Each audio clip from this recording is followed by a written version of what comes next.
Le silure est présent dans presque tous les fleuves de France, dont l'Hérault.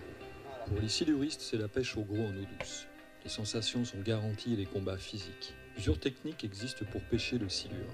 Jean-Luc Péréa, guide de pêche, nous montre la technique du clonk ainsi que différents appâts et montages. Ici, nous sommes sur la partie basse de l'Hérault. L'Hérault qui est un petit fleuve côtier du département de l'Hérault, d'où son nom d'ailleurs. Et nous allons rechercher le silure.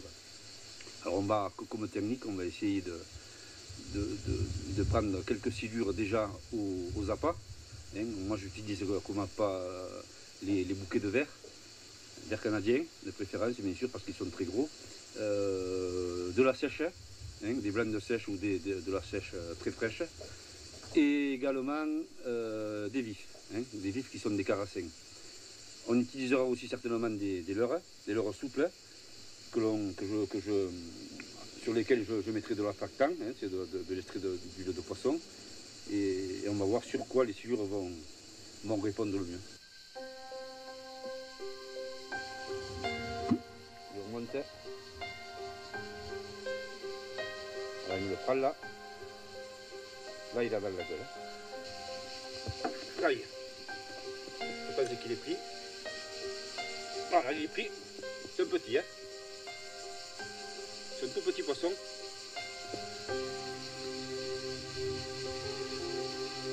Un petit silure de l'Hérault, d'un bébé.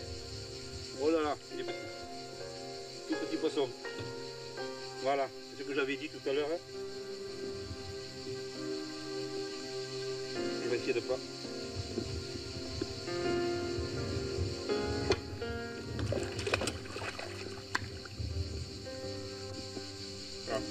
Il faut faire attention, c'est surtout les hameçons.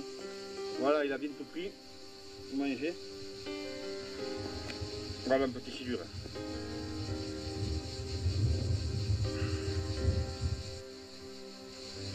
On va le remettre à l'eau. Et voilà, il est reparti. Alors voilà le montage que j'utilise moi pour pêcher à l'aide de sèche et de verre canadien. C'est tout simplement un plomb de 100 grammes ou 150 grammes sur lequel je fixe l'octopus. L'octopus sert plutôt à faire des vibrations. Et voilà un triple ici sur lequel je vais monter un morceau de sèche ou d'encornet et un bouquet de verre en bas sur l'hameçon. Il y a des fois c'est l'inverse, je monte les verres sur le triple et la sèche sur l'hameçon. Parce que selon l'humeur des poissons, ils vont mordre ou sur la sèche ou sur les verres. Là je suis en train de préparer une sèche que je coupe en deux. Voilà, ça c'est de la sèche que j'achète fraîche bien sûr et que je congèle. C'est des petites sèches d'ici du coin de l'étang d'Auto, voilà, je le dirais. Et c'est un très très bon appât pour le silure. Ça diffuse énormément d'odeur et le silure en est très très friand. Alors en premier lieu, puisque j'utilise une demi-sèche entière, je vais monter mon triple en haut et l'hameçon en bas sur la tête. Voilà, alors ici, je viens de monter on va dire une demi-sèche. C'est une petite sèche que j'ai coupée en deux, comme on l'a vu tout à l'heure. Donc je fixe l'extrémité de la sèche sur le triple ici, en laissant bien dépasser deux branches du triple, et un hameçon en bas, voilà.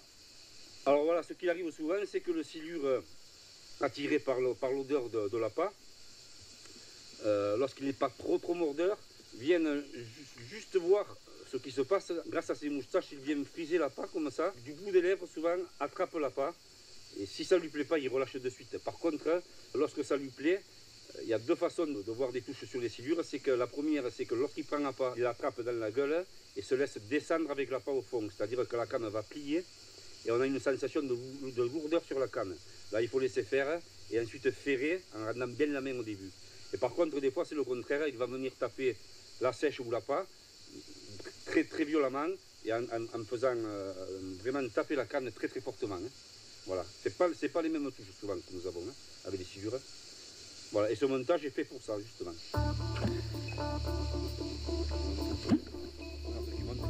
Ça y est. Voilà, parce que je pense qu'il est un petit peu plus gros. Ça y est. Bon, pas des plus gros. Pareil. Hop.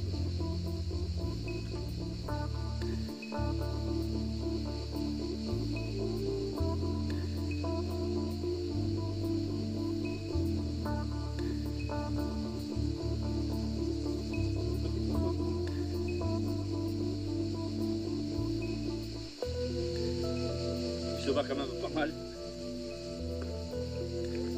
Voilà, c'est un tout petit peu plus gros.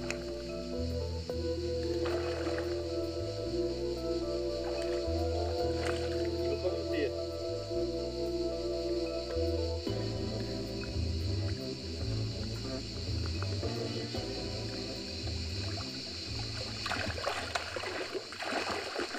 Voilà la défense caractéristique du silure. Hein.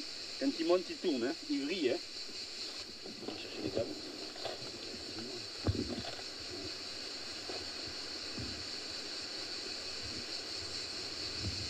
Voilà, c'est nécessaire de mettre le gant parce que avec les hameçons,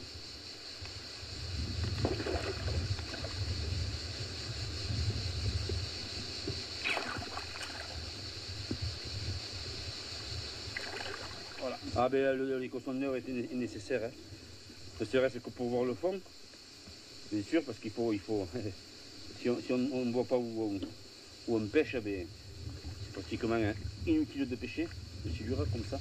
Voilà, déjà, c'est un poisson qui est un petit peu plus gros.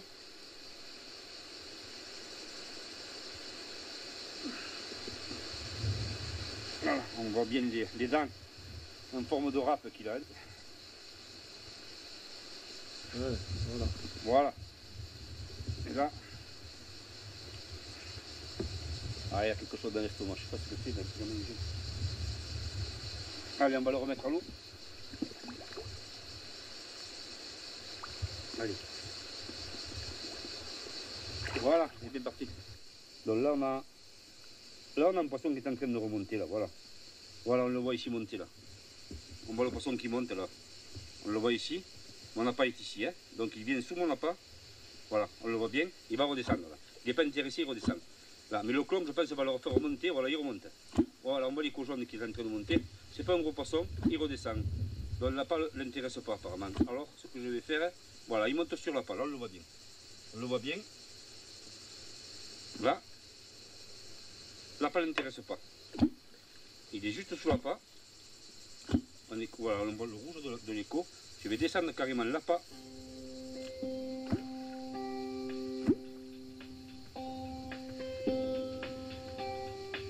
Voilà, voilà tout ça. Voilà. Encore un petit.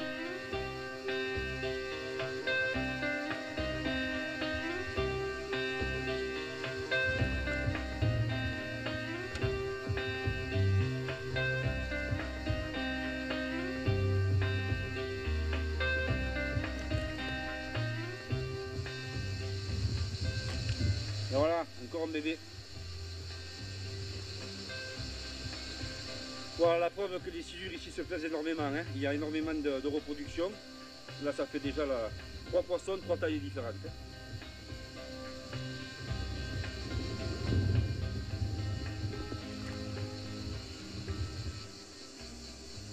Voilà, là, je suis en train de rechercher un joli tombant où les silures sont susceptibles de se tenir. Alors, en principe, ce que j'ai remarqué depuis le temps que je pêche le silure aime bien ensuite les parties planes, hein, au-dessus ou en dessous d'une cassure. Hein. Voilà, on va arriver sur une partie plane. Là, on voit, je ne sais pas si on voit sur le sondeur, vous voyez, un tombant qui s'amorce ici, que nous avons dépassé d'ailleurs. Bon, là, je vais commencer à clonquer pour essayer de faire monter les poissons. Hein. Voilà mon appât, toujours pareil.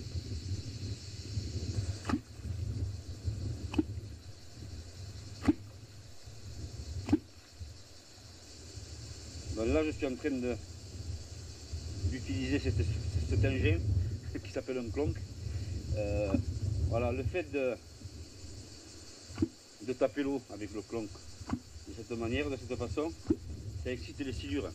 Alors pourquoi je suis incapable de vous le dire, hein, mais bon, apparemment ce bruit a le don d'énerver les silures. Hein.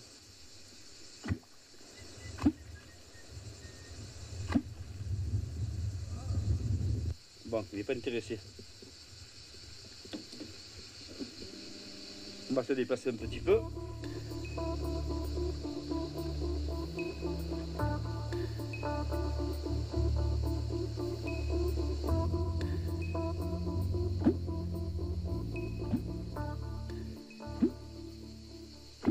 Apparemment, les pêcheurs se servaient après de bambou, de roseau, et le fait que les bambous, les roseaux étaient creux, en tapant dans l'eau, ça émettait un bruit sourd qui faisait monter le poisson, qui énervait le poisson. Voilà, d'où le bruit du clonk, comme quand on tape un verre dans l'eau, c'est le bruit sourd que ça fait. Et là, tu changes, tu pêches à la main. Ben, j'aime bien pêcher de cette façon, hein, parce que souvent, disons qu'en tenant le filet à la main, lorsque le silure vient prendre l'appât, le moulinet étant libre, hein, on peut laisser partir le poisson et il ne sent aucune résistance. Donc il n'aura aucune concurrence adverse, c'est-à-dire que la canne ne viendra pas en résistance hein, sur la tirée du poisson.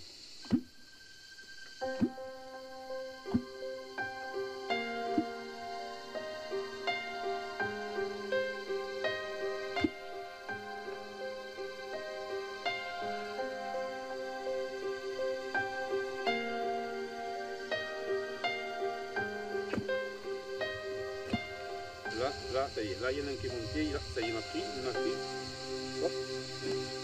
Là, il a décroché. Il a décroché. Je pense qu'il m'a pris. C'est pas gros.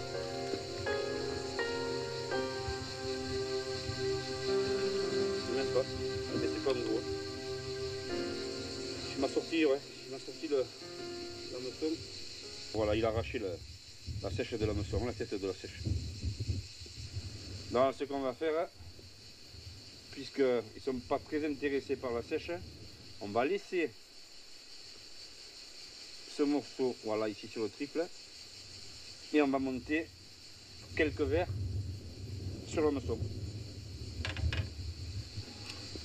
Ce que je vais faire, c'est que je vais installer quelques verres sur l'hameçon. Joli verre canadien, bolombrique. Voilà, qui pendent bien comme il faut. Voilà.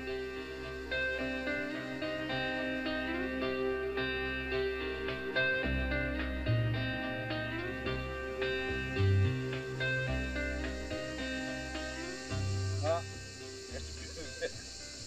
Il a bouffé les verres. Il a mangé les verres. Le silure, c'est un poisson qui est très très opportuniste. Il peut se nourrir de tout. Hein.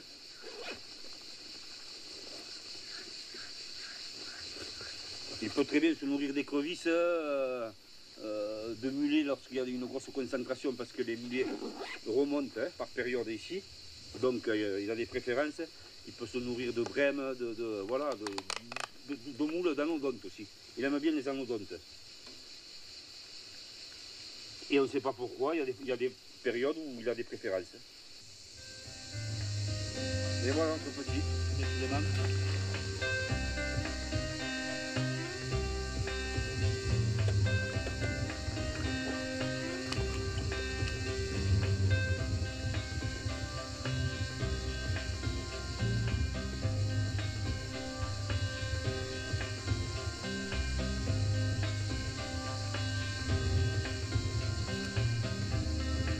Voilà notre petit poisson.